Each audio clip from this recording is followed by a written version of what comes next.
President Trump today rolled out his latest in a long string of conspiracy theories. Keeping him honest, called this one the gaslight at the end of the tunnel. According to the president, the threat against the 2018 midterm elections is not, as his own intelligence community warns, ongoing Kremlin interference. Instead, he claims it's the probe itself. The 13 angry Democrats, plus people who worked 8 years for Obama, working in the rigged Russia witch hunt, will be meddling with the midterm elections, probably now that Republicans, stay tough, are taking the lead in polls. There was no collusion except by the Democrats. Now, by 13 angry Democrats, he probably means 13 members of Robert Mueller's team. According to the Washington Post, 13 are registered Democrats out of a total of 17 people on the team.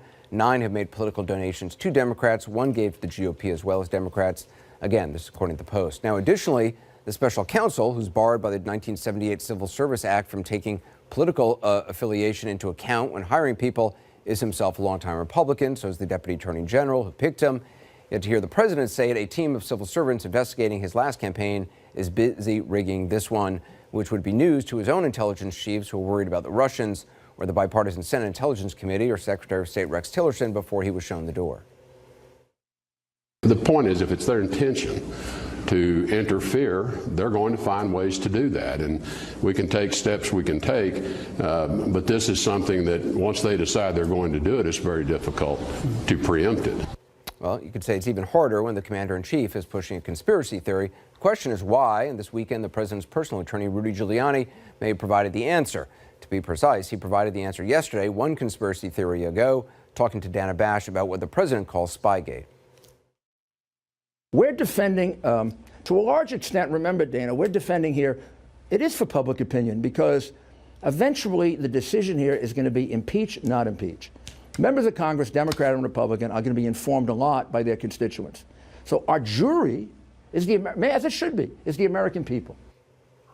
Well, which is hard when the facts you're putting before them have no basis in fact. Now, meantime, just moments ago, President Trump's prior conspiracy theory, Spygate, was just debunked on Fox News by a GOP lawmaker, no less. Congressman Trey Gowdy, who attended that classified briefing, or both of them last week, on the FBI confidential source the president calls a spy. He tells Fox, and I'm quoting here, "I'm even more convinced that the FBI did exactly what my fellow citizens would want them to do when they got the information they got, and that it has nothing to do with Donald Trump." More now from our legal panel, former Obama White House ethics czar and ambassador to the Czech Republic, Norm Eisen, also Harvard University's Alan Dershowitz, author most recently of Trumped Up, How Criminalization of Political Differences Endangers Democracy.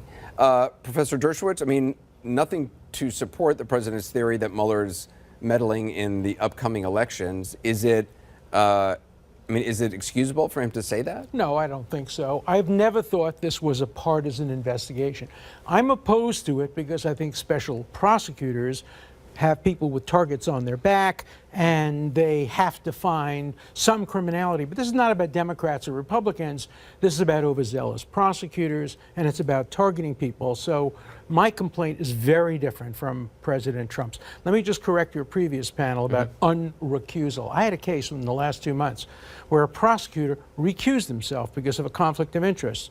And then 2 months later, he unrecused himself because he realized that maybe the conflict of interest shouldn't have prevented him from dealing with the case. And so it has happened. It has happened. Not only that, but, you know, presidents always want to appoint loyalists to the Attorney General, starting with, obviously, John Kennedy appointing his brother, Reagan appointing his personal lawyer, William French Smith, President Obama appointing a loyalist. I think what we're missing here is that the president was really upset that Sessions didn't tell him before he was appointed that he would have to recuse himself, because then he would have appointed someone else. Ambassador Eisen, Hillary Clinton famously claimed she and her husband were the victims of a vast right-wing conspiracy. President Clinton himself never made that claim publicly, unlike this president who's pushed a number of conspiracy theories as commander-in-chief. Do you think there is a difference?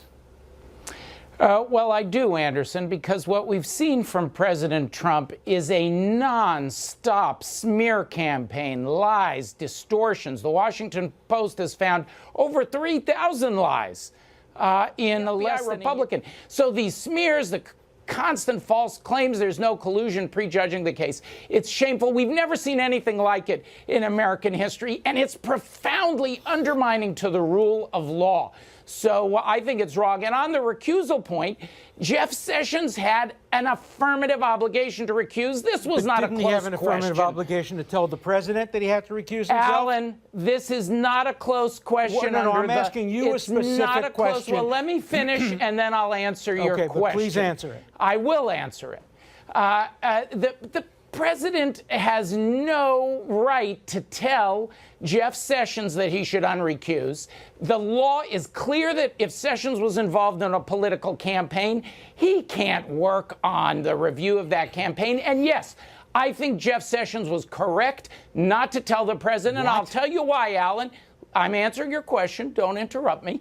I'll tell you why he was correct, because the president would have had the hissy fit that we read about in the New York Times tonight. So, yes, if the president was going to behave with that disdain for the rule of law, Sessions was absolutely right to make his call. That's an absurd answer. The president would have simply said, sorry, Mr. Sessions, you're a good man, but I'm not appointing you as Attorney General. I want a full-time Attorney General who was not recused. And he would have appointed someone else who was loyal to him, just the way John Kennedy, just the way Ronald Reagan, just the way Barack Obama did. Are you saying Jeff Sessions is not loyal to the president? I mean, he's been he's executing out of the case. No, but he was one of the president's first campaigners. Who's loyal, you want somebody who's loyal and who's involved in the case. You don't want an Attorney General who can't be involved in the most important case in your administration.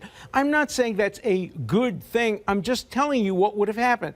The president would have said, thank you, but no thank you. You're not going to be my Attorney General. Which is what the president I want a said. full-time Attorney General. Right. And I cannot understand how Norm was saying Alan, that the president shouldn't have had that information when he appointed him. Alan, what you are saying is shocking. We do not want an Attorney General, as the president famously is reported to have cried out in the Oval Office, where is my Roy Cohn, one of the most corrupt attorneys responsible in part for Tell that to McCarthyism in our John country. Kennedy. Let Tell me that finish. to Ronald Reagan. Alan, Yeah. let me finish. Yeah. We don't want an Attorney General whose primary loyalty is like a